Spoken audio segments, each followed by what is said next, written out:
என்ன தேனாம்பேட்டை சிக்னலு என்னுடைய ஸ்டூடெண்ட்டு தான் புருஷோத்தமன் 8ஆம் கிளாஸ் படித்து 8th B செக்ஷனில் என்கிட்ட படித்த புள்ள தான் அங்கே இருப்பார். ஒரு தடவை டி நகர் போயிட்டு நான் அப்படி திரும்பி வரேன், சமீபத்தில் தான் வந்து அங்கே வந்து ஒரு விசேஷம் நடக்குது. ஒன்றும் இல்லை, ஒருத்தன் ஃபுல் பாட்டில் கையில் வச்சுன்னு காலி பாட்டில் ஃபுல்லாக தண்ணியை மொத்தமாக ஏற்றிட்டு ஸ்டெப்பு கூட எடுத்து வைக்க முடியாமல் அளவுக்கு நிற்கிறான். எடுத்தடி வைக்க முடியாத டிராஃபிக்கே பிரச்சனையாக இருக்குது. அந்த கான்ஸ்டபிள் போய் கெஞ்சறாரு, யோ வாயா ரொம்ப வந்து அப்போ கூட வரமாட்டான்றான், நவர முடியல. அப்போ அவரே கேட்டார், ஏயா காசு கொடுத்து நீ தானே வாங்கின, அதை நீ கொஞ்சம் கொஞ்சமாக வீட்டில் போய் உட்காந்து நிதானமாக சாப்பிட்ருக்கலாம்ல, எதுக்குடா ஃபுல்லாக ஏற்றிட்டு போக்குவரத்துக்கே தடையாக இருக்கிற அப்படின்னார். குடிக்க வேண்டிய கட்டாயம் வந்துடுச்சுன்னா. அப்படி என்னடா கட்டாயம்னார். பாட்டில் மூடி தொலைஞ்சு போச்சுன்னா. அதாவது மூடி தொலைஞ்சு போனதுனால தான் அவன் அப்படியே வச்சா அது கீழே ஊற்றிக்கும்னு மொத்தத்தையும் உள்ளே பாதுகாப்பாக ஊற்றிட்டான்.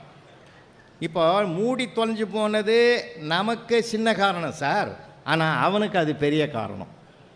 எப்பயுமே அவன் நிலையிலேருந்து நம்ம அதை ஆராய்ச்சி பண்ணணுமே தவிர நம்ம நிலையிலேருந்து சிலதெல்லாம் ஆராய்ச்சி பண்ணக்கூடாது.